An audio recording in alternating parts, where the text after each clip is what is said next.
Welcome to another edition of the Mael Time podcast. I'm joined today by Amir Tibon, senior columnist at Haaretz and author of The Gates of Gaza. I do want to wish a Mazel Tov. You just won an award. I think it was that National Jewish Book Award, correct? Yes. That was Jewish Book Council. a few weeks ago, and next week maybe there will be another announcement because the book in the Hebrew version is nominated for the Bernstein Prize, which is one of the most important literary prizes in Israel. But all the prizes in the world are not that important. What we really need right now is good news about the hostages. And if by next week that's the good news we get, that's more important than anything.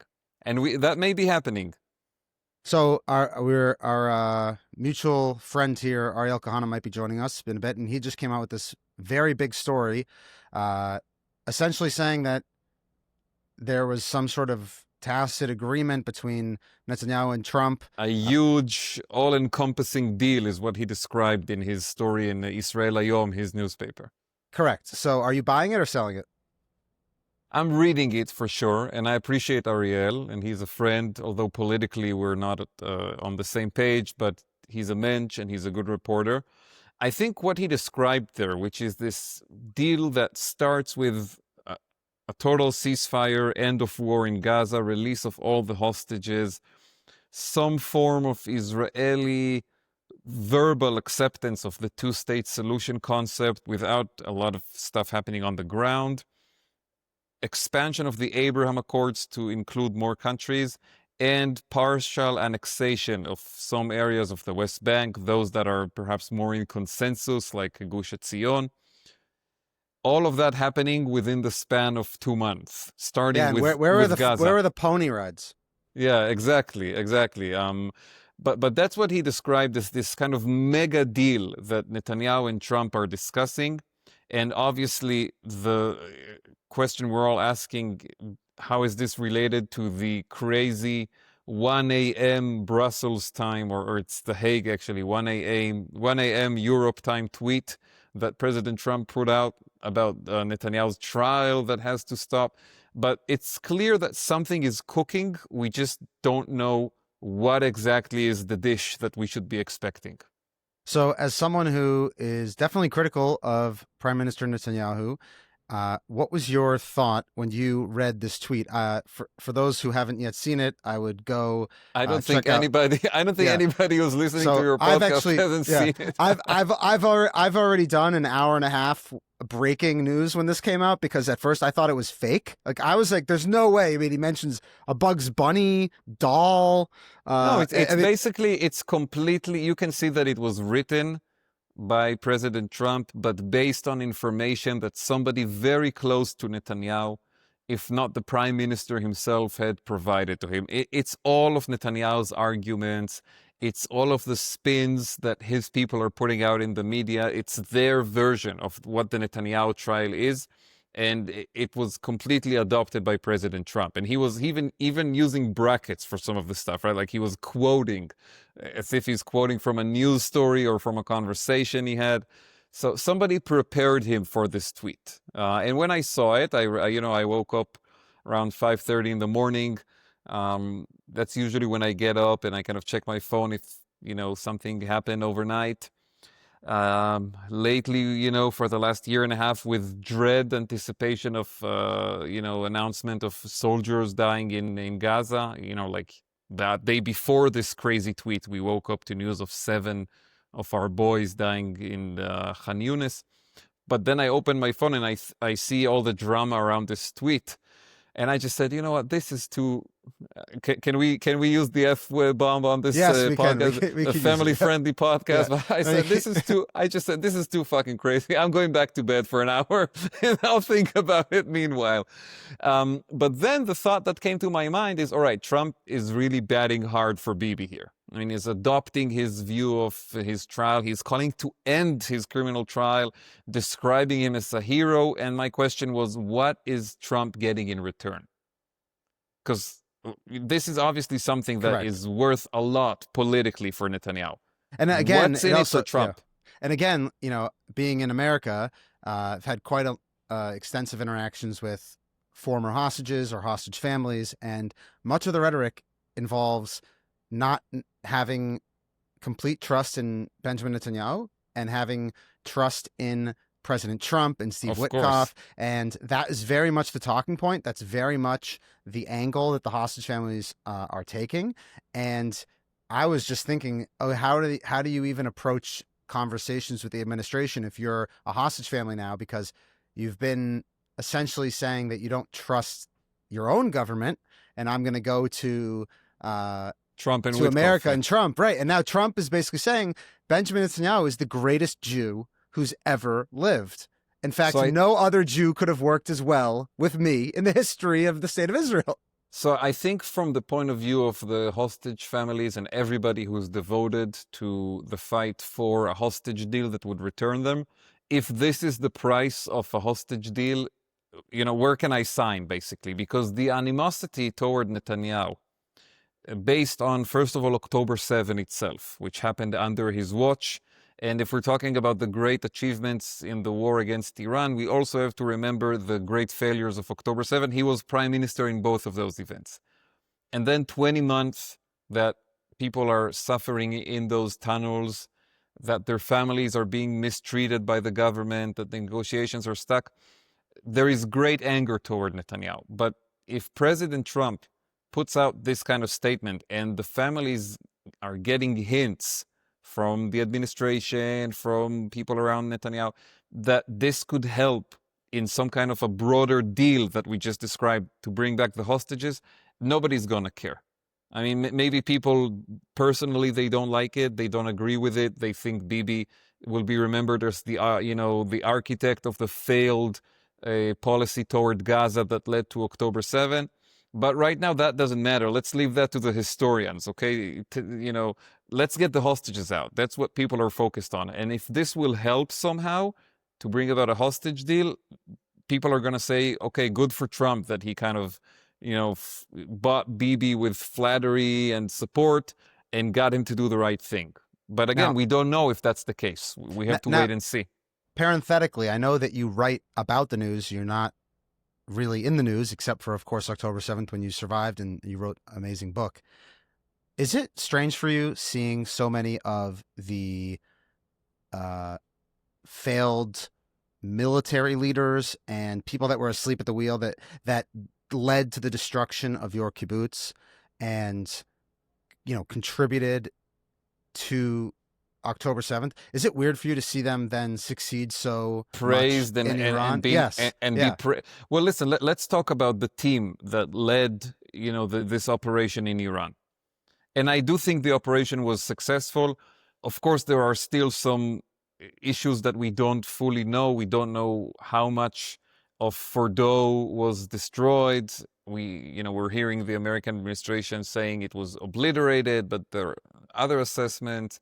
And we don't know with the enriched uranium, did they get anything out of there or not? But I think even with those questions remaining open, I think this was a very successful 12-day operation that caused immense damage to Iran. So the team that led this, so you have Netanyahu, who was prime minister on October 7.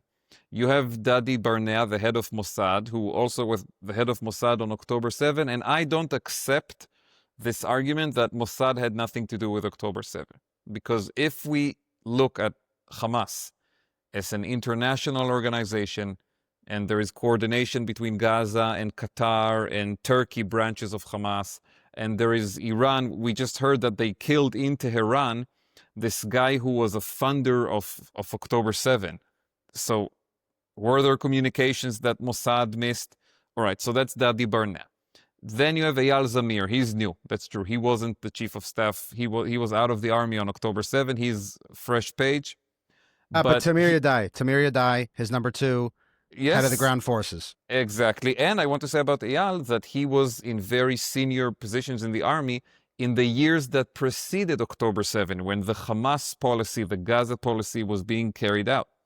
And you have Tomer Bar, the head of the Air Force, on October 7, and we know that the Air Force failed miserably on October 7. Everybody was asking, where are the helicopters, where are the planes? So now he has this amazing show, tour de force in Iran. The Israeli Air Force controls all the skies between Tehran and Tel Aviv. They fly over Syria, they fly over Iraq, they're undefeatable. You have Shlomi Binder, who was the head of operations in the IDF on October 7. I think the way he worked that day was a catastrophe. And now he's the head of military intelligence, and you saw all the achievements. And by the way, I also want to mention Haaretz Levi and Aaron Chaliva, who have resigned from the army in the last several months, but I'm pretty confident they were involved in the preparations of this Iran show that we just saw. That not after the retirement, but I think in the year before they retired, they had some footprint in this operation. So that's the sad conclusion. These are the same people pretty much who failed so badly on Gaza and Hamas in October 7, and in the execution of the war in Gaza, which I believe we will soon be able to say, did not succeed in reaching all of its goals. And we can talk about it if you want. And I think it has become a war, kind of like a forever war with no clear strategy. And these are the same people who carried out this amazing operation in Iran. And how do you deal with that? How do you accept it? What does it mean about the failures that we saw? Could October 7 have been prevented? These are really painful questions, Daniel, painful. When I saw that Eyal Eshel had written a very lengthy post, and there was one paragraph, again, the father of the slain Roni Eshel. Roni. From the Nachal Oz base right next to my kibbutz, the hero who tried to warn with her friends, the spotters, the Tatzpitaniot, but nobody listened to them. Yeah, so I've been in that intelligence space. We'd actually intended to do this podcast in your kibbutz, but unfortunately Iran got in the way. But and he said something along the lines, and I'm going to quote the translation of, how is it that you failed to secure the southwest corner of the Nachal Oz base, but you can set up forward operating bases in Tehran? And it's something that it's almost impossible to wrap your head around. And I can offer an answer, though. I can offer an answer. I think what we saw in the last 20 months is 3 wars. 2 of them are wars that Israel prepared for years to carry out, and one of them is a war that Israel didn't prepare for and was forced upon us. So the Gaza war is the one we didn't prepare for, because we believed that Hamas was afraid of us after Guardian of the Walls and all those prior operations, and we believed we could buy them with Qatari suitcases, and we believed that we could make all kinds of deals with Sinwar, and every few months there would be a small operation. They would fire rockets, we would drop bombs on buildings, and after 10 days there will be another ceasefire. We didn't prepare for a war in Gaza. And you see what it looks like when we don't prepare. We are stuck in the mud for 20 months, losing soldiers in unbelievable circumstances, just so painful to see, so tragic. Versus Lebanon and Iran, which are 2 wars that you can see were very carefully planned. There is the first strike where you surprise the enemy. It was the beepers in the Lebanese case, and that night, June 13, in the Iranian case. There is an international strategy.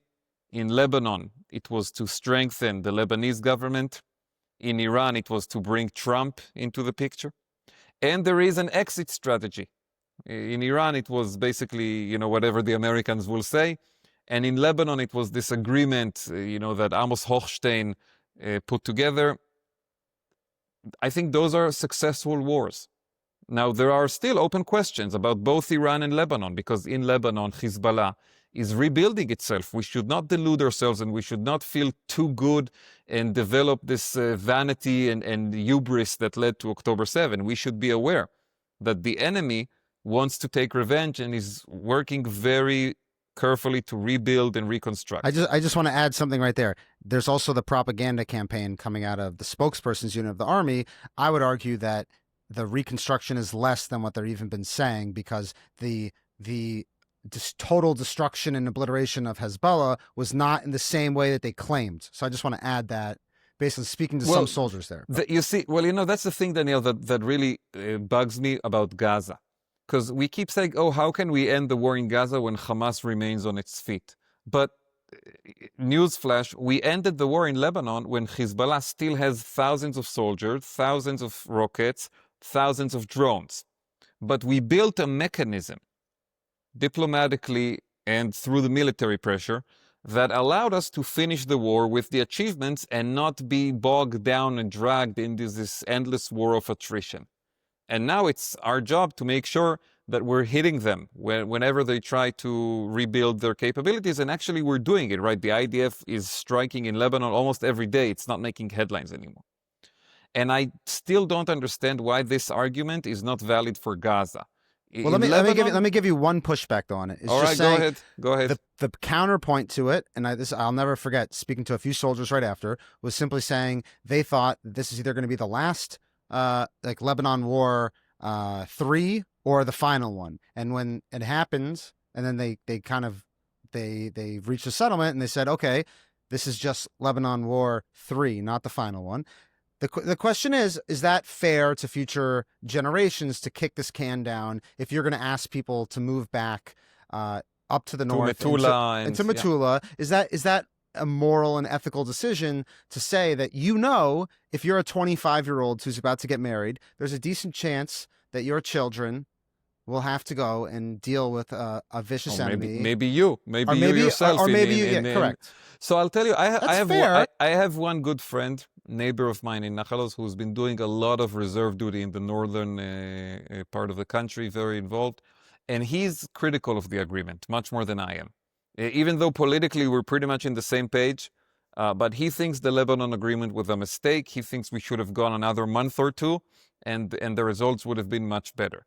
And I respect his point of view, but I also understand why Bibi, who I'm so critical of, decided to do it. Because I think there was a point where you said we had all these achievements, and the fear was that this would become a second Gaza. That after you kill the senior leadership and you take away the prime capabilities, you will be chasing every rocket launcher, every weapon stash, every mid-level commander, and you will lose hundreds of boys and eventually not really reach those results because you're never going to get to the last bunker.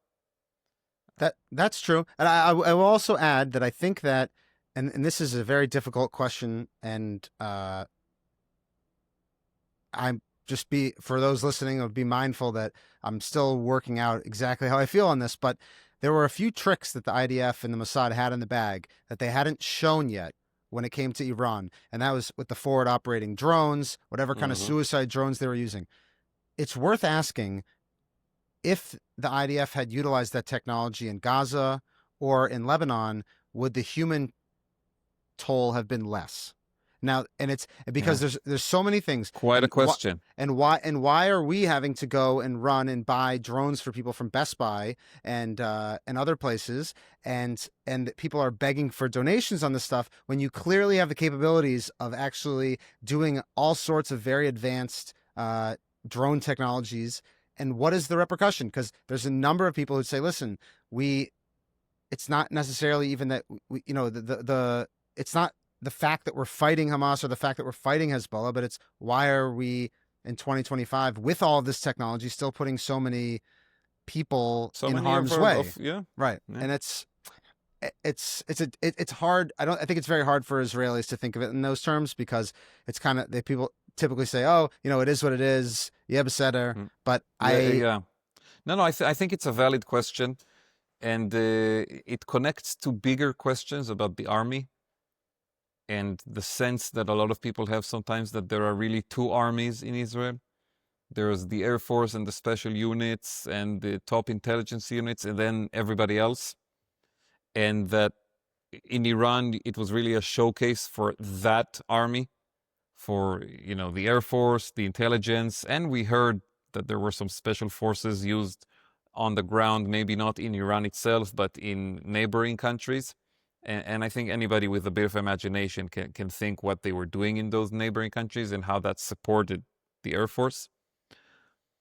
And then there is Gaza, where you have the day-to-day grind of the ground forces. 7 guys died in this terrible incident in Khan Yunis. So frustrating, could have been avoided. And there was an interview with the mother of one of them. Niv Radia is the name of the young man, beautiful guy. His cousin, Omri Peretz, died on October 7, fighting in the terrorists in the Gaza border area. And then 20 months later, Niv, the direct cousin, dies in the battle in Khan Yunis. And his mother, who she came, off to me through the interview as a very not political person. She just said, these boys are so tired. They enlisted in the IDF, and from their first day in uniform, they've been at war, endless war. Every day they wake up, they're trying to defend themselves. They're killing. They're about to be killed, and she said, they just can't take it anymore. And with all the glory that we're getting right now to the pilots and the intelligence and everything, the war that's happening in Gaza, it doesn't have a lot of glory in it at the moment. It's just this muddy, grind, tough as stone situation that's so frustrating to so many people. And then the question you present about the technological assets, where are they being used and where aren't they being used? And by the way, even the fighting in Gaza in the last 2 weeks, everybody knew that because the Air Force was literally all of it in Tehran, there would be less air coverage for the troops in Gaza. And that's why when people like myself said several months ago, let's close Gaza, let's get a hostage deal and finish this so we could concentrate on other places, that was part of the things that came to my mind. That if we're going to go to a big war in Iran, that's going to have implications also on the forces in Gaza. I think there's actually 3 parts of the IDF. I think you have the Special Forces, which is in its own category because they also get equipment. Then you have the Air Force, which down to the last screw, they know everything about that. It's a kingdom Correct. within a country, basically. Correct. And then I can be very blunt about this. Then you have the third category, which is the regular Gdudim, and based on action, I don't think the army cares about them. And it's very unfortunate. Sometimes people get shocked. They say, Daniel, how can you say that? I said, the fact that they are fundraising equipment, that mommy and daddy are bringing food to them when they're in reserves, the fact that your boots get worn out and they're like, okay, figure it out. There's just certain things where if you treat people like a glorified mall cop, they're going to feel like a mall cop. And it doesn't really feel that matters. And Guy Chazut in his book, he's no lefty. He basically said that it was like a Bedouin army. You're moving around. Gdud Chamishim Ve'echad on 51 before October 7th. They were one place for 2 months. Then they moved for another. And actually, a week before October 7th, there's one soldier in particular. They literally took his ceramic plates away because they said there aren't enough in the Gdud, and you spend most of your time in the intelligence base, so you don't need them. And he actually fell when he went out to go from Kisufim. Unbelievable. Yeah, so unbelievable. You can't tell me that you care about them when this is how they're treated. It's just like you might stand there and salute at the funeral, but you have to actually do something. But the funeral, in some cases, could have been avoided. I understand. I think that book, by the way, is very interesting. My colleague Amos Haaretz at Haaretz, I think, was the first one to write about it. I've been harassing him to try to get him on this. Amos or Guy? Guy, because you really should. You really should. Yeah, but it's crazy. I'll say this: it's crazy. Because the first 6-7 months of the war, people, oh, what do you know? Oh, what do you know? Oh, what do you know? You're just this guy. What do you know? And I said, I am just a simple person, but I understand a little bit about business and I understand a little bit about production and things like this, and something doesn't make sense. And then I read Guy Chazut's book. I'm like, the army knew all this. This is not even. No, that book is like you mentioned Eyal Eshel, the father of Ronnie, and you probably know that Eyal's main issue in life right now, the thing he wakes up in the morning for, is to fight for a Va'adat Chakira Mamlachtit, for a national commission of inquiry into October 7th. And I'm very supportive of that, and I talk to him, and I try to help in any way I can, because I also believe in this. And I think Guy Chazut's book will be a chapter in the report that this commission will have to put out. Because this issue of the different maintenance and the scale of what is important and what isn't important to the army is a huge part of the story. And of course, it's not everything, right? There are so many other factors. There's the intelligence failure by itself. There is the policy of the government toward Hamas and Gaza. There's the Qatari deception. There is the Sinwar deception in the week before October 7, when he basically made a deal with Israel to stop the protests at the border fence in return for more work permits, and then he turned his back on the deal and came and slaughtered us. There's a lot to be discussed. There's the question of Saudi Arabia. How much did the movement toward a normalization agreement in September 2023 impact Hamas's decision to go for it on October 7? There's so many things that have to be investigated. But specifically on the military chapter, this book will be a very, very important part of the investigation, 100%. And we mentioned Aaron Khalifa earlier. Aaron Khalifa was actually on the border with Gaza just days before October 7th and was told that there was a threat. There was a sakana. Yeah. I haven't really seen any significant reporting on that. I know my sources tell me this, and I know that he was there. And I'm sitting there saying, this is just like crazy. The head of the intelligence was sitting on the border. Yeah. So it's, and just think about for a second what it's like as a family who you lose to know this, and you don't have answers. I really can't imagine. Before I let you go here, I really appreciate taking the time. Can you just give the audience a bit about what your kibbutz is looking like right now? Are people moving back? Yeah. So Nachal Oz, today you've got about, I would say, 15% of the population back in the kibbutz. I think it will grow to around 50 in the coming weeks and months during the summer. And if the war will actually end, which I very much hope for, I think, we need to make a deal. We need to understand that this is not going to the place it needs to go. Bring the hostages, finish it, focus on other goals, like perhaps expanding the Abraham Accords. I think it will go up to 70, 75%. And I think the sooner we do it, the better, because the risk here is that if this gets delayed, families are going to start another school year outside of the kibbutz. And once you start the school year, it's more difficult to move with kids. You're like, all right, well, I already put the kids in kindergarten here. I'll just wait another year. So the sooner we do it, we bring back Omri Miran, my friend, my neighbor, who's been there for 629 days away from his family. We bring him back alive to his family. We finish it, and we focus on the reconstruction. In terms of the physical damage, we've done a lot of work to overcome. My house is almost completely ready, and it wasn't in great shape after October 7, but it's looking much better now. And there is room for optimism. But it all really, in my opinion, comes to one decision that has to be made. We end the war, we bring back the hostages, and we start the process of rebuilding Kibbutz Nachal Oz, rebuilding the IDF, not just the Air Force, but the IDF, and rebuilding our country so that this never happens again. I'm into that. But one last question. Is the voting pattern or the voting behavior changed in your kibbutz, do you think? I know that there's a lot made about the left-leaning nature. Do you think anybody? No? I don't know if anybody. Listen, I think people's opinions can change. I don't know if that actually translates to voting habits. Because remember, in Israel, the political spectrum is very different than in the United States, right? In the US, you have Democrats, Republicans, two-party system. In Israel, you have it's like coming to an ice cream shop. You have a lot of flavors to choose from.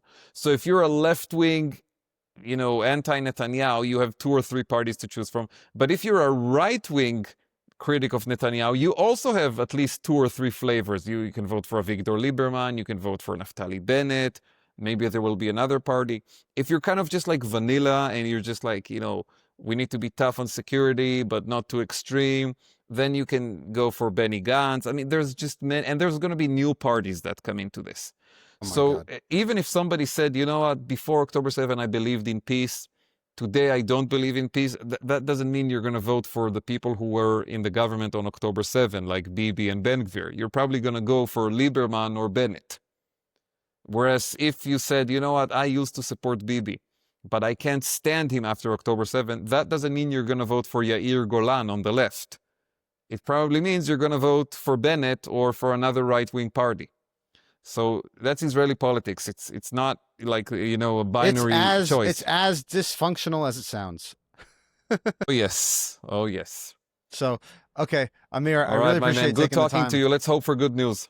Absolutely. Good news, and hopefully you get Shalom. back to your home soon. Shabbat shalom.